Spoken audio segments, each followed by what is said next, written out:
I think in a lot of ways, voters just thought it was time on some of these folks. Primary night had a rough ending for a number of long-serving North Carolina politicians, but some contests remained too close to call.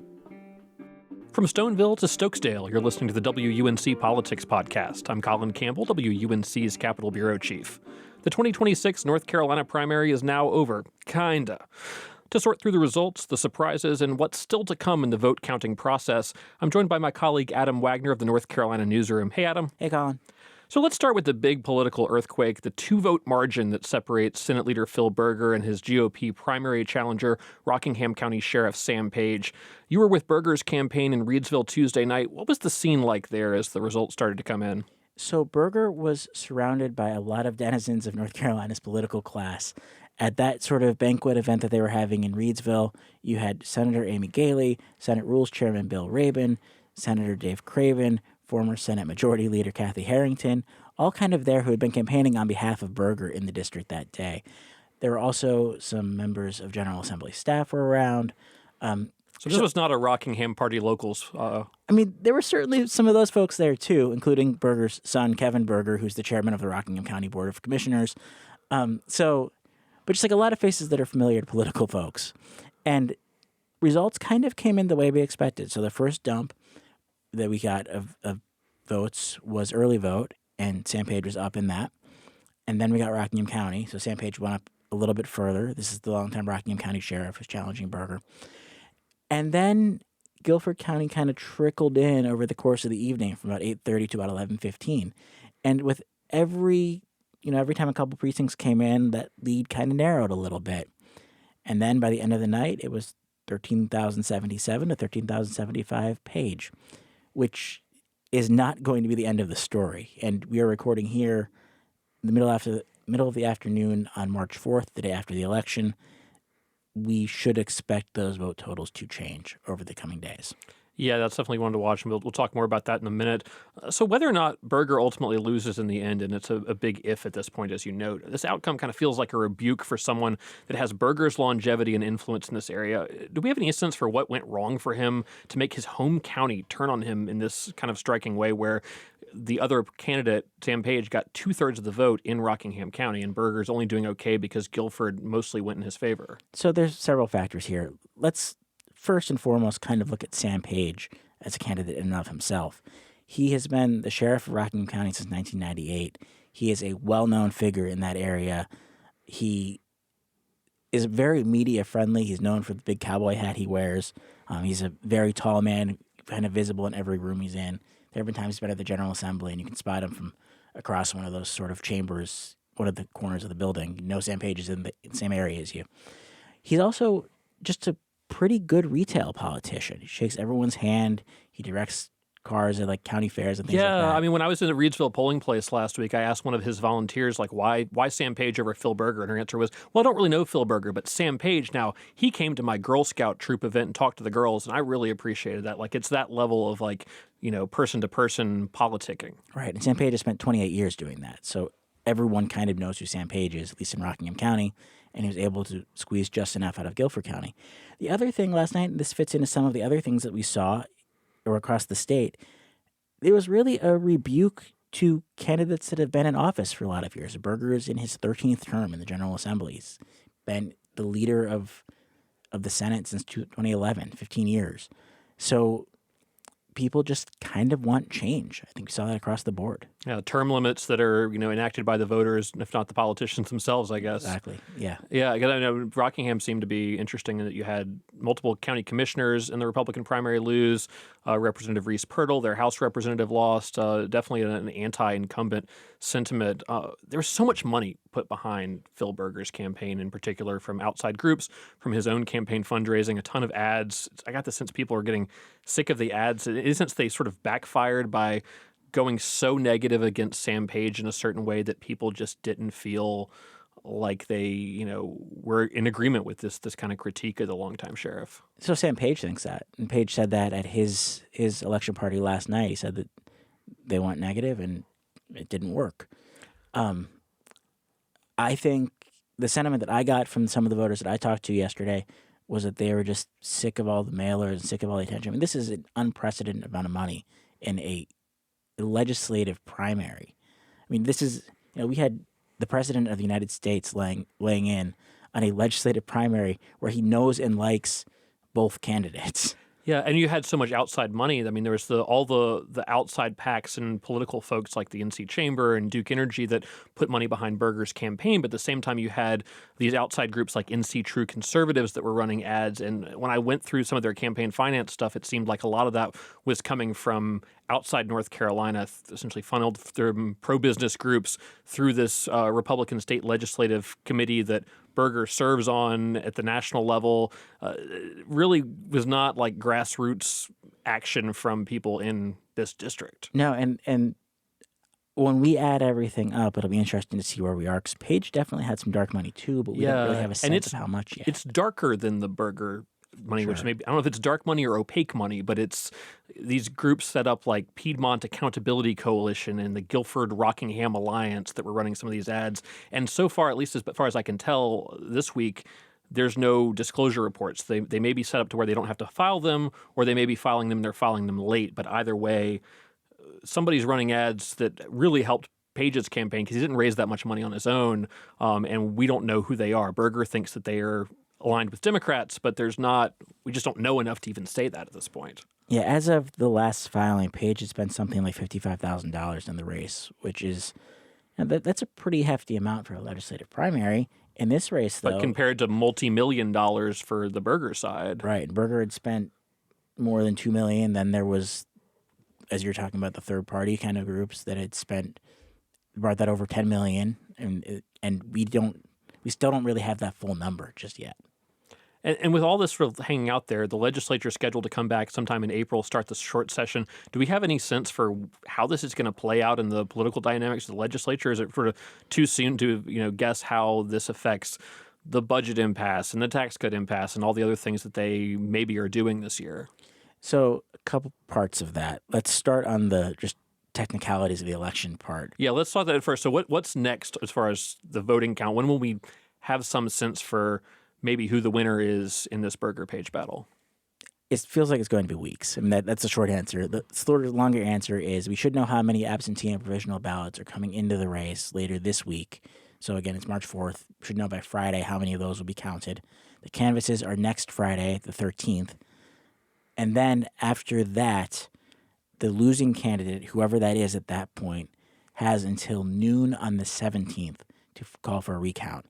I think it's safe to say that a recount will be called for by whoever that candidate is in this race. They're within the 1% margin. Yeah, didn't Berger say as much when he was asked last night that, there probably will be a recount. He's not sure if he's going to be the one to call it because he might not be the second-place candidate by the time the dust settles and the recount stage comes along. And then I guess Page is declaring victory, so presumably he's going to fight till the end to ensure that it actually is a victory and not something where the results look a little different a few weeks down the road. Sure seems like that. And then we're also going to get into sort of, let's go through every of those 26,000 ballots by hand and see what can we get thrown out here. So yeah, is this Jefferson Griffin 2.0? I mean, an election law attorney is going to be making a killing, taking individual ballots to court and trying to decide who's eligible and who's not, or who had a technicality and who didn't. That feels like an incredibly safe bet.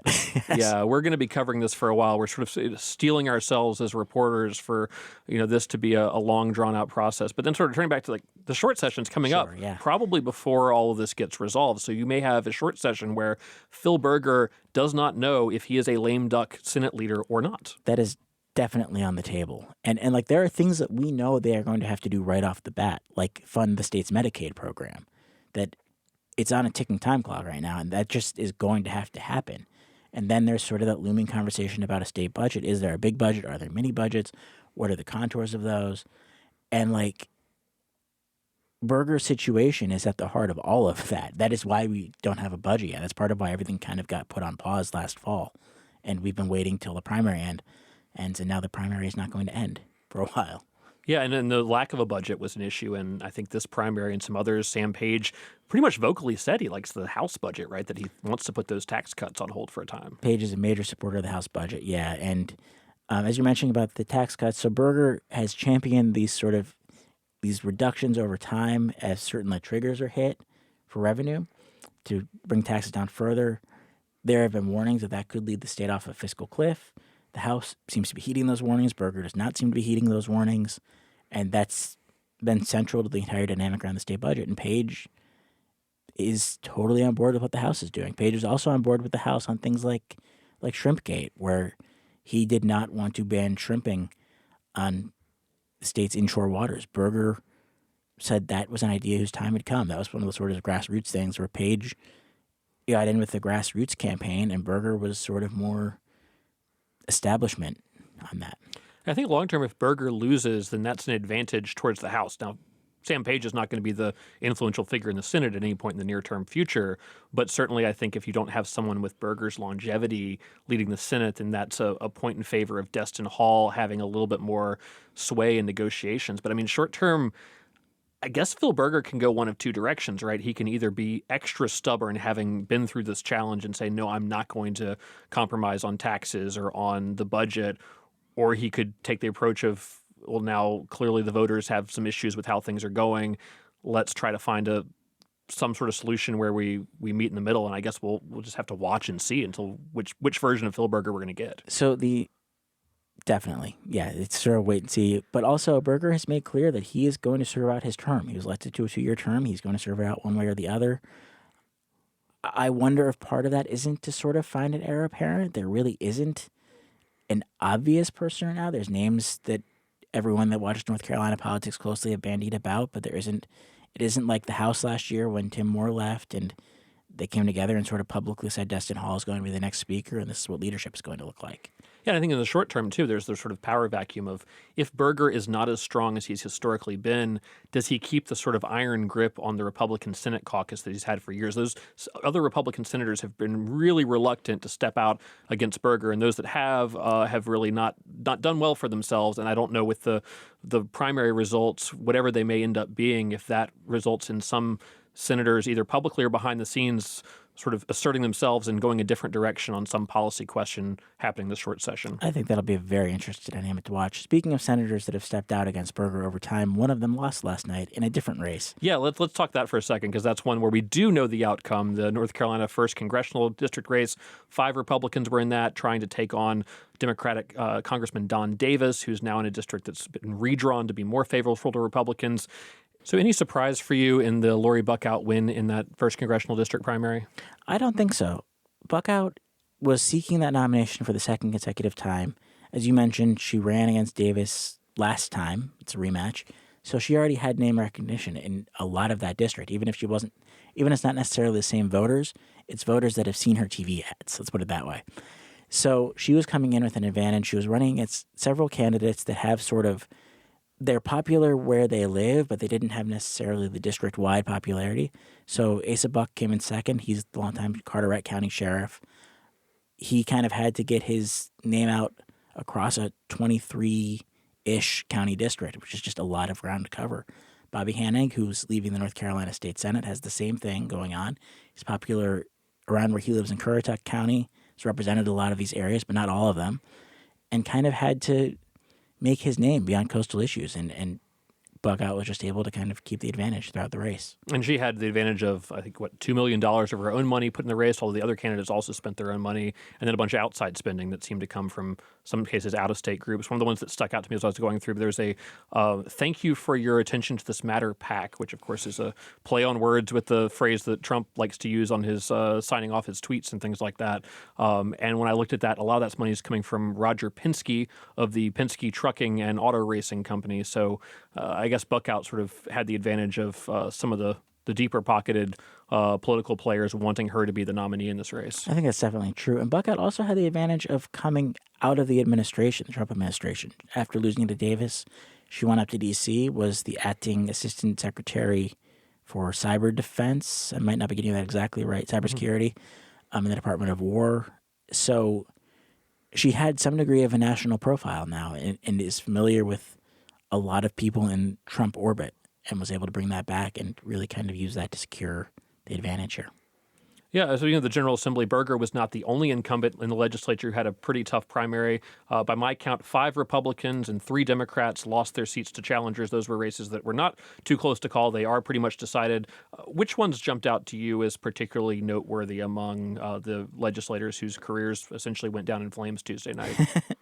So I think that the Democrats are particularly notable because these are the Democrats in the House who voted at times to override some of Governor Josh Stein's vetoes.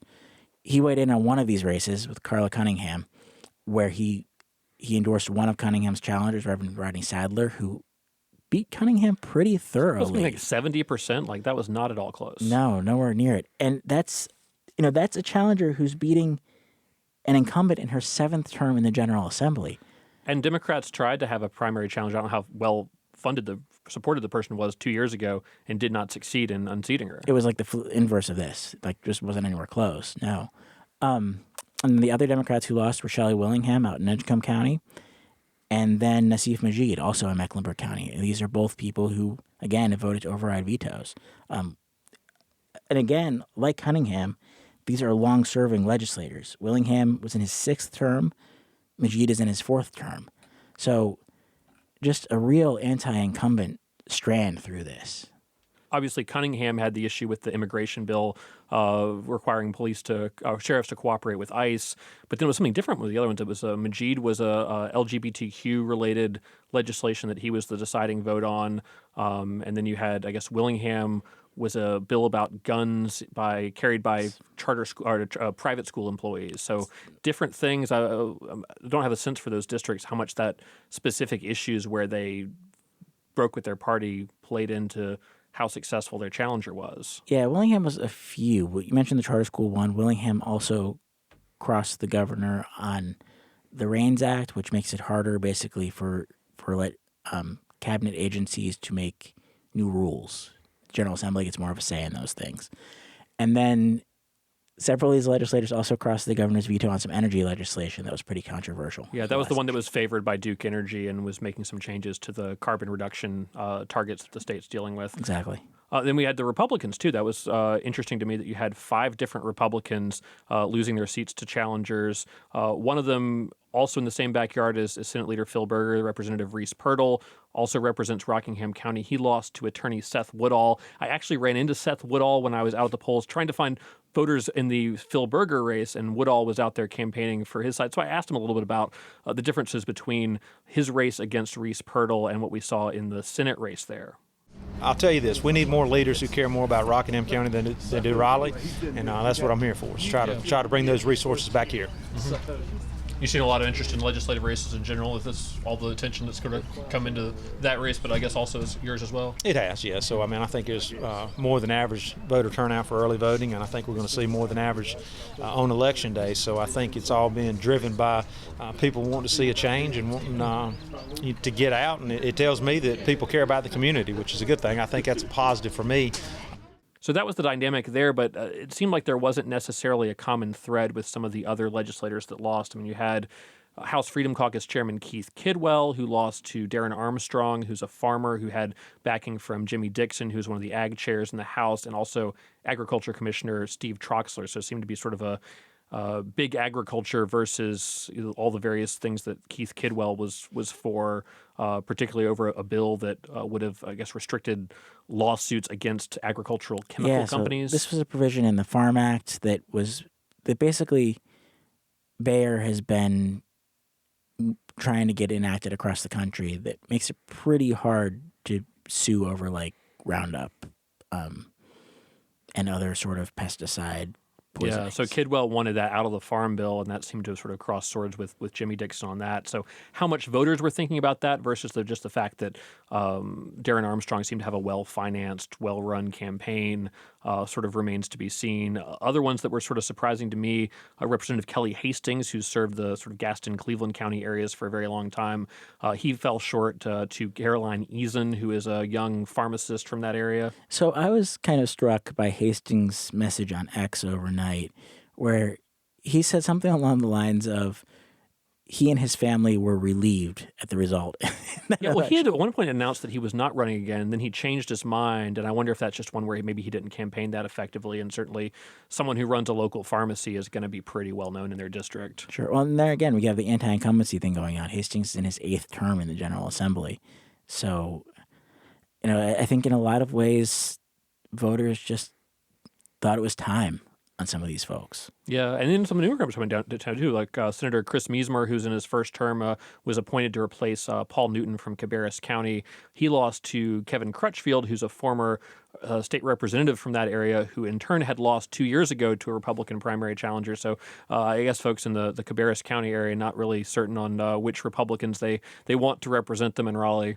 No, I'm really not sure what to make of that particular race. I mean, Meismer had the backing of Senate Leader Phil Berger.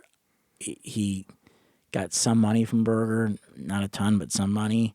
I'm not sure if being kind of downstream of the Berger race hurt him there, or if maybe that's also one of those races where we saw that sitting senators are more worried about what's going on in Berger and maybe weren't able to throw some of their support over to Meismer. Yeah, because that's one thing you see a lot in these races, and it's not all that uncommon to see a legislator, I mentioned it earlier, who was at Berger's thing. The legislators cross the state all the time to sort of campaign for their colleagues from different districts, and when you have everyone trying to come to Phil Berger's aid, then that's fewer people who can go campaign, raise money for other endangered members of their caucus. So that's, I think, definitely an element there. And then the last defeated incumbent we haven't touched on is Representative Mark Pless from out in Haywood County in western North Carolina. And he seems like an interesting figure because he's sort of crossed swords with his party over some of the disaster relief issues, but it also, from what I read in Smoky Mountain News and the Mountaineer, the two awesome local newspapers out in the Waynesville area, he seems to be at odds with his local elected officials a lot, and that's how Jimmy Rogers, who is a school board member, I think managed to beat him in that primary. Yeah, there was something a year or so back where Pless was in a spat with a county emergency service board, maybe, and there was some video of him scowling at them basically across the room. And so I wonder if there isn't just a personality clash there. Yeah, it certainly goes back to that sort of all politics or local thing that sometimes if you're focused on Raleigh, you miss out on some of these local political dramas that are going on all across the state involving the people who serve in the legislature and make the decisions in the legislative branch. As we wrap up, any further down-ballot races that caught your eye as you were scanning through the results on primary night? So the one thing that kind of stood out to me was that sheriffs seem to be immune from this anti-incumbency thing. Because there were a lot of, you and I talked about this before, that a lot of sheriffs who'd been around for a long time, like Terry Johnson in Alamance County, Steve Bizzle in Johnston County, had seemingly fairly well-organized primary challenges that we don't often see. No, so I spent time in both of those counties at polling places, and there were a lot of signs for the challenge. How much can you make of how many yard signs there are? Maybe not that much based on the results of those elections, but there are also like people working the polls for those challengers that the incumbent didn't necessarily have. And when everyone's vote was counted, those elections weren't anywhere close. So it just kind of goes to show that North Carolina sheriffs have a tremendous advantage and are tremendously popular. Yeah, and that goes back to the Sam Page issue of, some of that, there's probably some discontent with Phil Berger. No one's discounting that, but there's certainly a lot of that was just support for Sam Page because people like their local sheriff, and this anti-incumbent sentiment that we've seen in some races just doesn't seem to have applied to local sheriffs in a lot of these counties. I think that's right. What stood out to you? What else? A lot of local races were interesting. I live in Wake County, so I watched some of the races there. It was interesting to see Wiley Nickel fairly handily become probably the next district attorney for Wake County, which of course handles a lot of the political corruption type cases. In watching that race and sort of researching the candidate just as a voter, he was up against two women who had both been prosecutors in Wake County at various levels. Nickel himself is a defense attorney. He didn't have any prosecutorial experience, but he had a lot of experience running for office, and that seemed to do well for him on the election. But I also will be watching his role going forward, because I get the sense that the political corruption type prosecutions is a big priority for him in ways that maybe it hasn't been for past Wake DAs. So we could see that role become a little bit more political, a little bit more front and center under a Wiley Nickel DA tenure. So 2 thoughts on that. Shakita and Walton both ran very much more on being law and order district attorneys. And Nickel that wasn't what that campaign was built on. The campaign is built on, I'm going to go after public corruption, and that office hasn't been doing that adequately. And that was enough to secure the victory. The other piece of it is Wake County has, I think it's about 45 district attorneys. It's about half of what Mecklenburg County has, even though the counties are roughly similar population-wise. To get more district attorneys, you have to go to the General Assembly and have them find money. And I am a little bit skeptical that they're going to be ready and willing to help out District Attorney Wiley Nickel if he's pledging to come after political corruption. And certainly it's a figure that a lot of Republicans didn't particularly care for when he served in the state Senate, when he served in Congress. It's going to be harder for him to come make that ask, as you note. I think so, yeah. Adam Wagner covers politics for the North Carolina Newsroom. Thanks, Adam. Thank you, Colin. And that's it for this week's podcast. If you have any feedback or ideas for future episodes, feel free to reach out to me. I'm on Blue Sky and X at Raleigh Reporter, or you can contact me through our website, WUNC.org. I'm Colin Campbell. Thanks for listening.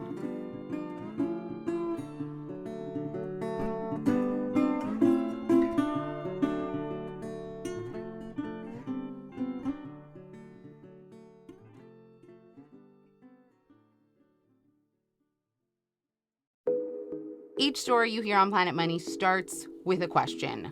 What happens if we refund tariffs? Why are groceries so expensive? At NPR, we stand for your right to be curious, because the forces shaping our world can be hard to see. Follow NPR's Planet Money wherever you get your podcasts and start seeing how the economy really works.